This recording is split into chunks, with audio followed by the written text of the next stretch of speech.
नेपालमन और मैं आपके साथ हूं नगमा शेख। पूर्वांचल की अहम खबरों के साथ पूर्वांचल न्यूज में। तो शुरुआत करते हैं गोरखपुर से। शहर में आवास का सपना संजोए लोगों का जल्द ही सपना साकार होने वाला है। यह मौका गोरखपुर विकास प्राधिकरण की तरफ से मिलने वाला है। दरअसल गोरखपुर के पत्रकारपुरम विस्तार योजना में जीडीए द्वारा 240 आवास बनाए गए हैं, जिसके लिए जीडीए जल्द ही आवेदन आमंत्रित करने जा रहा है। गोरखपुर विकास प्राधिकरण की ओर से मानबेला में पत्रकारपुरम योजना के तहत 2 चरणों में आवास का निर्माण किया जा रहा है। इस योजना के प्रथम चरण का लाभ खास करके पत्रकार, शिक्षक, अधिवक्ता व डॉक्टर के लिए दिया गया था, लेकिन प्राप्त आवेदन न मिलने पर अब एक बार फिर से लॉटरी कराई जाएगी, जिसमें सभी लोग आवेदन कर सकेंगे। पत्रकारपुरम 2 हिस्सों में विभाजित है। पत्रकारपुरम फर्स्ट के तहत हम लोगों ने आवेदन आमंत्रित किया था। 240 फ्लैट्स हैं इसमें, जिसके लिए रजिस्ट्रेशन इन्वाइट किया गया था। 240 के अंतर्गत प्रथम बार जब रजिस्ट्रेशन खोला गया तो 151 लोगों को लॉटरी के थ्रू इसको आवंटन किया गया और दूसरी बार में 52 लोगों को आवंटन किया गया। कुल मिलाकर 203 लोगों को आवंटन किया जा चुका है और 37 अभी तक खाली है। जीडीए की इस योजना के तहत 2 तरह के आवास बनाए गए हैं, जिसमें भूतल पर बने आवासों की कीमत करीब 20,54,000 रुपये रखी गई है, जबकि प्रथम, द्वितीय और तृतीय तल पर बने आवास की कीमत 18,37,000 रुपये निर्धारित की गई है। भूतल के लिए आवेदन की प्रक्रिया अलग रखी गई है और शेष सभी तलों के लिए आवेदन की प्रक्रिया अलग होगी। मालगाड़ी के वैगन और ट्रेनों के कोच को खोजने में रेलवे प्रशासन को अब ज़्यादा मशक्कत नहीं करनी पड़ेगी। कंप्यूटर पर बस एक क्लिक करते ही सारा ब्यौरा सामने होगा। यह संभव होगा RFID यानी कि रेडियो फ्रीक्वेंसी इंटेलिजेंस डिटेक्शन से।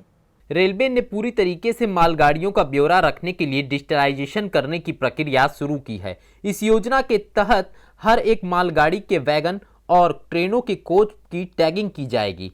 उस पर QR कोड दिया जाएगा। स्टेशन और यार्ड पर स्कैनर लगाए जाएंगे, जो मालगाड़ियों या ट्रेन से आते ही QR कोड को स्कैन करके कंप्यूटर को कोच या वैगन का डिटेल बता देगा कि कब और किस रूट से और किस स्टेशन से होकर ट्रेन गुजरेगी।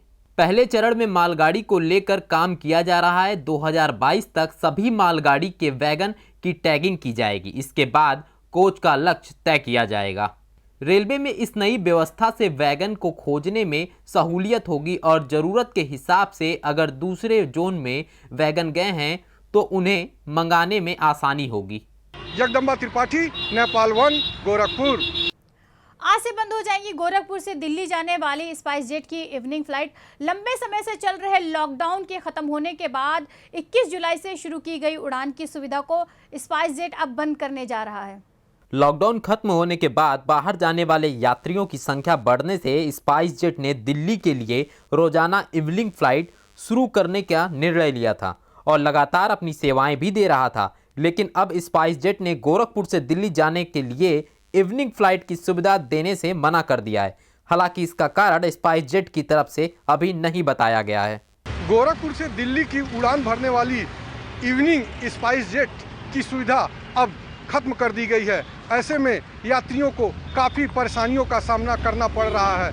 दिल्ली के लिए स्पाइस जेट की दूसरी फ्लाइट शुरू होने के साथ ही गोरखपुर से उड़ान भरने वाले विमानों की संख्या 9 हो गई थी, जिसमें दिल्ली के लिए 4 फ्लाइट थी। लेकिन अब स्पाइस जेट द्वारा अपनी इवनिंग सुविधा बंद करने के बाद यात्रियों को परेशानियों का सामना करना पड़ सकता है। गोरखपुर के राणा हॉस्पिटल को एक बार फिर से कोरोना की वैक्सीन का ट्रायल करने का मौका दिया गया है। इस बार 80 वॉलंटियरों पर भारत में बनी दूसरी कोरोना की वैक्सीन जैड्स कैडिला का ट्रायल शुरू होगा। दरअसल राणा हॉस्पिटल को भारत में बनी पहली और दूसरी वैक्सीन का ट्रायल करने की जिम्मेदारी दी गई है। इसमें Indian council of medical research ने भारत बायोटेक की वैक्सीन को पहले ट्रायल की अनुमति दी थी, जिसकी 2 डोज का ट्रायल 56 वॉलंटियरों पर हो चुका है और अब तक सभी वॉलंटियर्स स्वस्थ हैं। और अब जायडस कैडिला का ट्रायल शुरू होगा, जिसके लिए गोरखपुर के कुल 80 वॉलंटियर्स मिले हैं। भारत में बन रही इन दोनों ही वैक्सीन का ट्रायल गोरखपुर के राणा हॉस्पिटल में किया जा रहा है, जिसमें पहले ट्रायल का परिणाम अभी तक संतोषजनक रहा है। उम्मीद की जा रही है कि भारत में बनने वाली इस दूसरे वैक्सीन का परिणाम भी बेहतर होगा और लोगों को कोरोना जैसी वैश्विक महामारी से छुटकारा मिलेगा।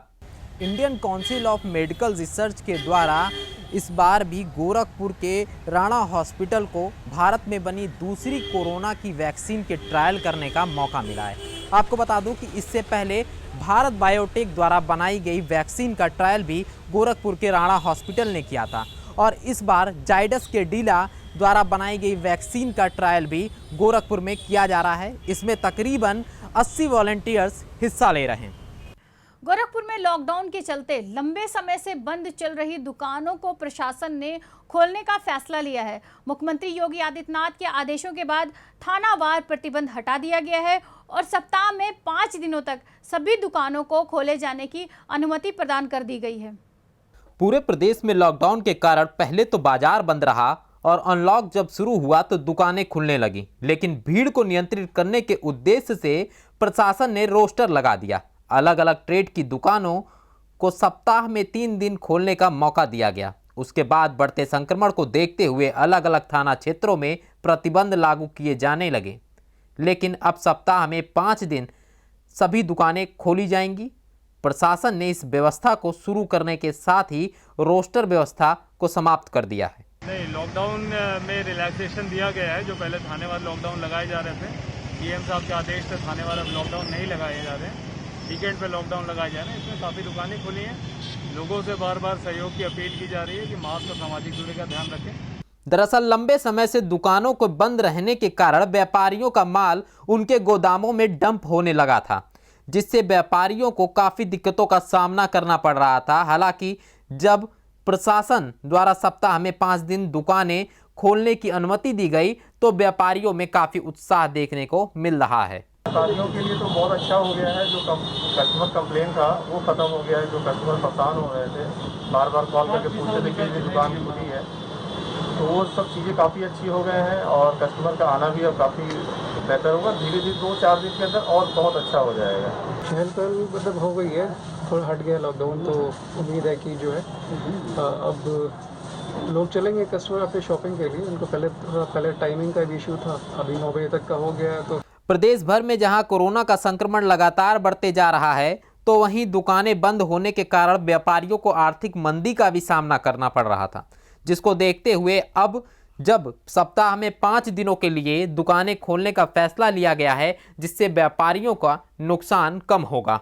देवरिया, कुशीनगर सहित पूर्वांचल के ज्यादातर जिले इस समय बाढ़ की चपेट में हैं। सरयू, गंडक, घाघरा और गंगा नदी का जलस्तर बढ़ गया है, जिससे जनजीवन अस्त व्यस्त हो गया है।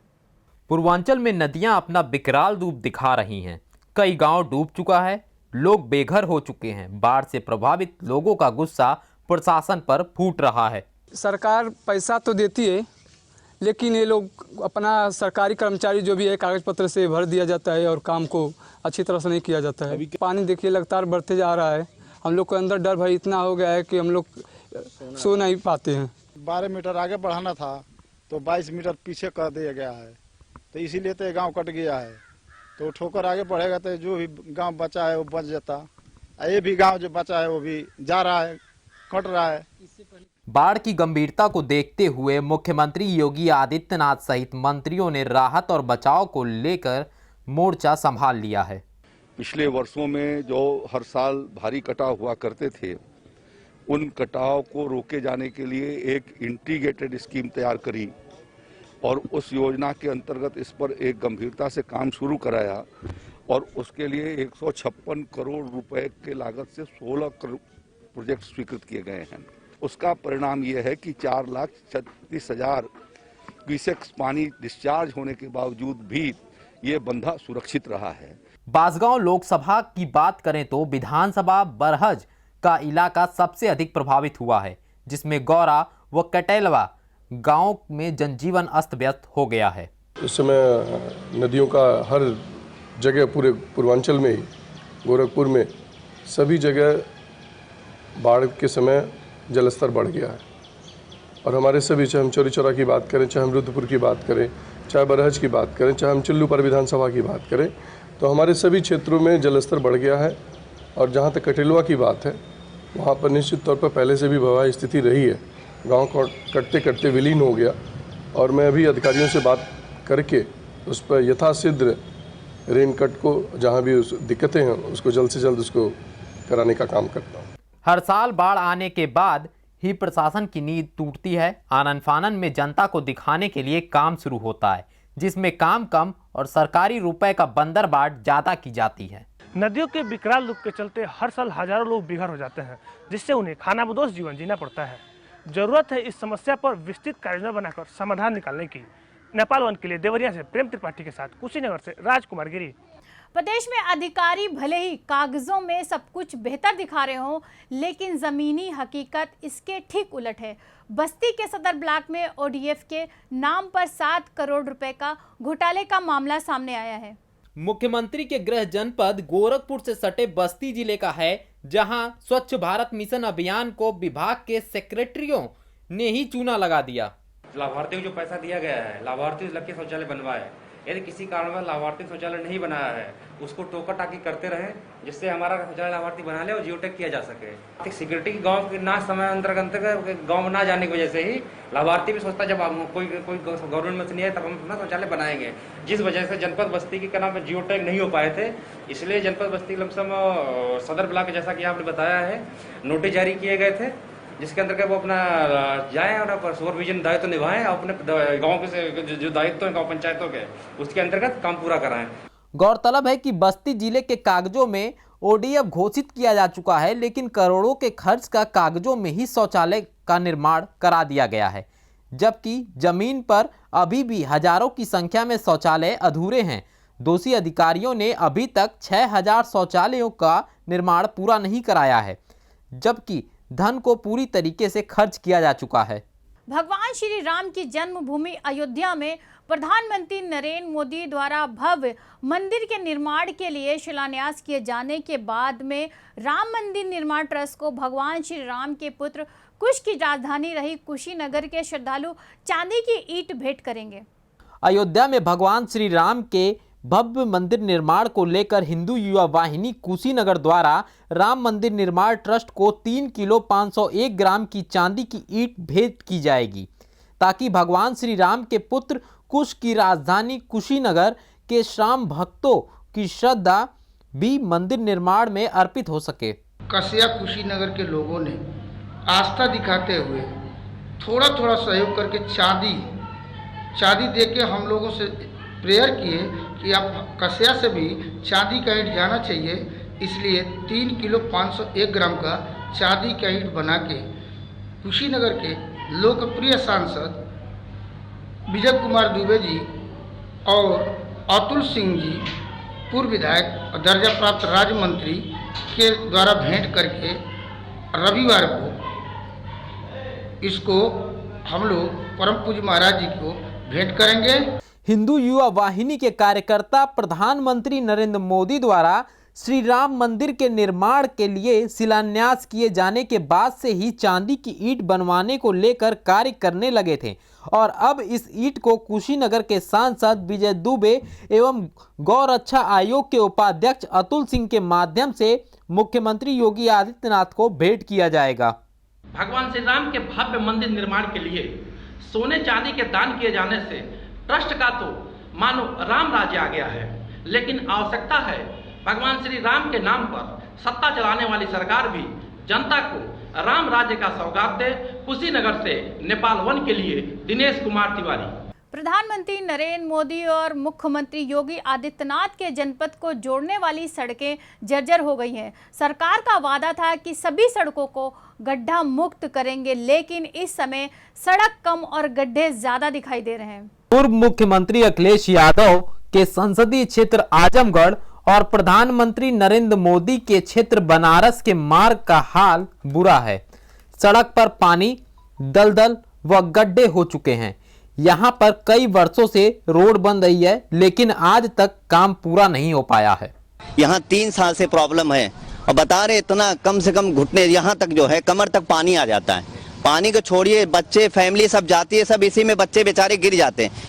उत्तर प्रदेश में योगी आदित्यनाथ की सरकार को आए 3 वर्ष से ज्यादा हो गए हैं, लेकिन इस मुख्य मार्ग की किस्मत नहीं बदली है। आजमगढ़ से दोनों जनपदों वाराणसी और गोरखपुर की दूरी करीब 100 किलोमीटर की है, लेकिन रोड खराब होने के चलते इस सड़क पर चलना मुश्किल है। समस्या को देखते हुए कमिश्नर ने खुद इस जर्जर और टूटी सड़क का निरीक्षण किया और समय सीमा पर काम खत्म करने के आदेश देते हुए कोताही बरतने पर अधिकारियों के खिलाफ एफआईआर दर्ज करने की बात कही। जिन जिन सड़कों में बजट अभी उपलब्ध है उनको तत्काल मौसम की स्थिति को देखते हुए इनको कंप्लीट कराया जाए, और जहां पर अभी यह तय नहीं हो पा रहा है कि रोड किसकी है तो ये इनसे लेके फिर इसका उत्तरदायित्व निर्धारित करा जाएगा और उच्च स्तर पर अवगत कराया जाएगा कि यहाँ पर अभी इस तरह के कन्फ्यूजन्स और इस तरह के अभी यहाँ पर हैं, और ये एक गंभीर विषय है। और जो भी अगर इसमें आगे कोताही बरती जाएगी, समय पे काम नहीं होने पे अगर ये स्पष्ट होता है कि लापरवाही होगा तो उस पर फिर कठोर दंडात्मक कार्रवाई भी अमल में लाई जाएगी। कमिश्नर ने पीडब्ल्यूडी व एनएचएआई के अधिकारियों को मौके पर बुलाकर सड़क के खराब हालात पर बात की। गौरतलब है कि कुछ वर्ष पूर्व से यहां पर नेशनल हाईवे 233 जो वाराणसी से नेपाल के लुम्बिनी को जोड़ती है, उसका निर्माण कार्य धीमा होने के चलते अभी तक पूरा नहीं हो पाया, जिसके चलते और फजीहत बढ़ गई है। समस्या इतनी बड़ी है सर कि यहाँ मोहम्मदपुर बाजार से अगर बिंद्रा बाजार जाना हो 3 किलोमीटर सफ़र तय करना, तो शायद कोई ये कह दे कि मैं सुरक्षित पहुँच जाऊँगा अपने गंतव्य पे, क्योंकि रोड इतना ज़्यादा इंजर्ड हो चुका है कि इस पे चलना रिस्क लेने के बराबर है। समस्या की जानकारी जनप्रतिनिधियों व अधिकारियों को है, लेकिन जरूरत है कुंभकर्णी नींद से जागने की। उत्तर प्रदेश के महाराजगंज में विभाग की खामी उजागर हुई है। सौभाग्य योजना के तहत बिजली घरों तक तो नहीं पहुंची, लेकिन बिजली का भारी भरकम बिल लोगों के घरों तक पहुंच गया है। जनपद महाराजगंज के पनियरा ब्लॉक क्षेत्र के ग्राम सभा जड़ार से बिना विद्युत कनेक्शन के ही आधा दर्जन परिवार के पास विद्युत का बिल पहुंच गया।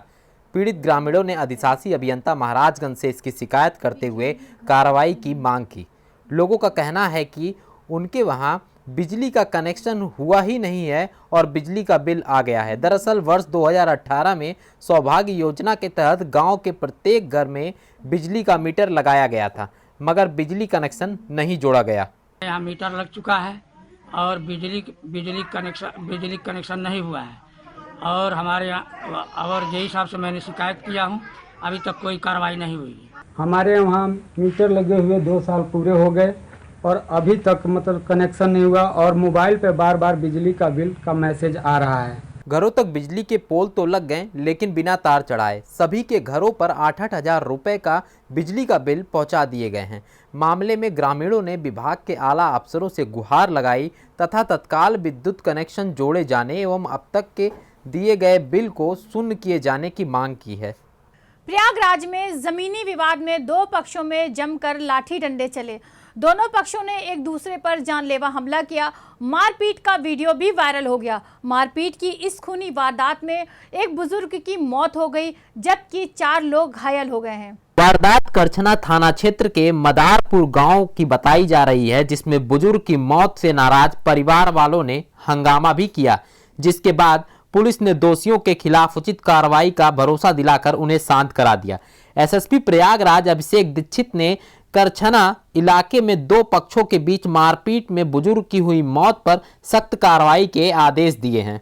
आपस में 2 पक्षों का विवाद था, उस विवाद में कुछ मारपीट हुई, जिसमें बाद में चलकर एक व्यक्ति की मृत्यु हो गई। उसमें मुकदमा पंजीकृत करके आगे वैधानिक कार्रवाई की जा रही है। साथ ही साथ सभी थानाध्यक्षों को, सभी क्षेत्राधिकारियों को ये निर्देश दिए गए हैं कि जहां कहीं भी 2 पक्षों में विवाद की संभावनाएं हैं या पूर्व में विवाद की घटनाएं हो चुकी हैं, वहां पर पाबंदी की कार्रवाई 107-16 की कार्रवाई प्रभावी ढंग से कराकर ये प्रयास करें कि आगे इस तरह की घटनाएं 2 पक्षों में वाद विवाद की, झगड़ों की घटनाएं आगे कहीं ना हो सके।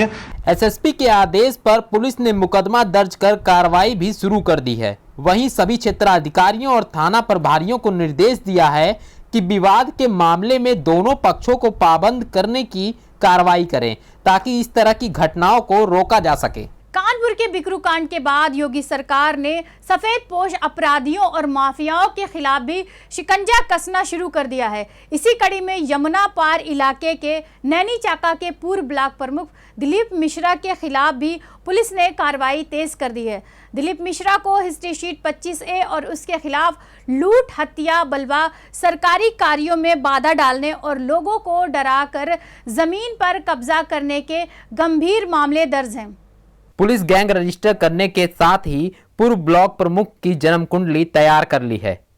डोजियर के आधार पर पुलिस दिलीप मिश्रा की अपराध से अर्जित संपत्तियों का पता लगाने में जुट गई है, जिसके बाद गैंगस्टर एक्ट के तहत जब्त करने की पुलिस जल्द ही कार्रवाई करेगी। इसमें दिलीप मिश्रा और उनके 2 अन्य साथियों की गैंग रजिस्टर करी है हमने। D44 नाम से इस गैंग को रजिस्टर किया गया है। अभी गैंग रजिस्ट्रेशन के बाद इसमें जो भी वैधानिक कार्रवाई होती है, जैसे शस्त्रों का चिन्हीकरण, उनके निरस्तीकरण की कार्रवाई, जो अवैध रूप से कमाई गई प्रॉपर्टीज़ हैं उनका सत्यापन, उनका चिन्हीकरण और उनके जब्तीकरण का जो प्रोसीजर है, तो आगे ये सारी वैधानिक कार्रवाई की जाएगी। पुलिस द्वारा तैयार कराई गई डोजियर के मुताबिक दिलीप मिश्रा पर कैबिनेट मंत्री नंद गोपाल नंदी पर रिमोट बम से 2010 में कराए जाने वाले जानलेवा हमले समेत कुल 46 आपराधिक मामले दर्ज हैं। इसके साथ ही महाराष्ट्र में भी एक मुकदमा दर्ज है। दिलीप मिश्रा अभी जेल में है और उनके ऊपर कई मुकदमे हैं। आपराधिक इतिहास को देखते हुए उनका और उनके जो अन्य साथी हैं उनको इस गैंग चार्ट में शामिल किया गया है। पुलिस अब पूर्व ब्लॉक प्रमुख के गैंग को रजिस्टर कर उसके अन्य साथियों का भी पता लगाने में जुट गई है, ताकि जेल में बंद दिलीप मिश्रा को कमजोर करने के लिए उसे आर्थिक नुकसान पहुंचाया जा सके। साथ ही दिलीप मिश्रा और उसके 2 साथियों पर गैंगस्टर भी लगाया गया है। प्रयागराज के जिला उतराव थाना क्षेत्र के सदेरपुर गांव में पिछले 2 दिनों से तांडव मचा रहे बिगड़ैल हाथी को वन विभाग की टीम ने कड़ी मशक्कत के बाद काबू में कर लिया है। हाथी को काबू में करने के लिए कानपुर, आगरा और मथुरा से बुलाई गई वन विभाग की टीमों ने हाथी को ट्रैकुलाइज कर उसे काबू में किया है। फिलहाल हाथी के चारों पैरों को जंजीरों में जकड़कर गांव में ही रखा गया है। वन विभाग के चिकित्सक गांव में ही 1 हफ्ते तक रखकर हाथी का ट्रीटमेंट करेंगे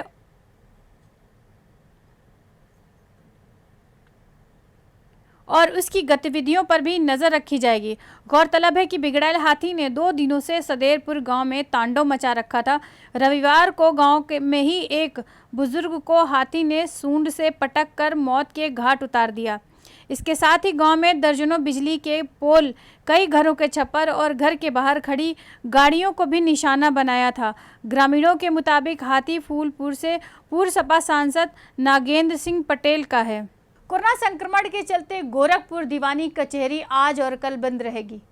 दीवानी न्यायालय परिसर थाना कैंट में कोरोना पॉजिटिव व्यक्ति पाया गया, जिसके कारण कोरोना संक्रमण को फैलने से रोकने के लिए दीवानी न्यायालय परिसर क्षेत्र को कंटेनमेंट जोन घोषित करते हुए आज और कल पूरी तरह सील किया गया। इस अवधि में परिसर में आम जनमानस का आगमन पूरी तरह प्रतिबंधित रहेगा।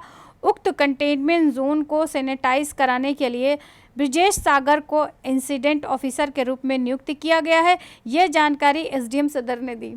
महाराजगंज जिले के कोलवा मंदिर परिसर में 22 मार्च से रह रहे फ्रांस के टूलोज शहर निवासी पैट्रिस पेलारे की बेटी ओफली की तबीयत अचानक खराब हो गई, जिसे गोरखपुर के शाही ग्लोबल अस्पताल में भर्ती कराया गया है। स्थानीय लोगों के मुताबिक बीते 14 अगस्त को ओफली की तबीयत खराब होने पर उन्होंने अपने स्तर पर दवा किया। स्वास्थ्य में सुधार न होने पर पैट्रिस पेलारे ने फ्रांसीसी दूतावास से इलाज के लिए संपर्क साधा। वहां से मिले दिशा निर्देश के बाद उन्होंने अपनी बेटी को गोरखपुर के शाही ग्लोबल अस्पताल में भर्ती कराया। पूर्वांचल न्यूज़ में आज बस इतना ही। कल फिर आपसे मुलाकात होगी। नमस्कार।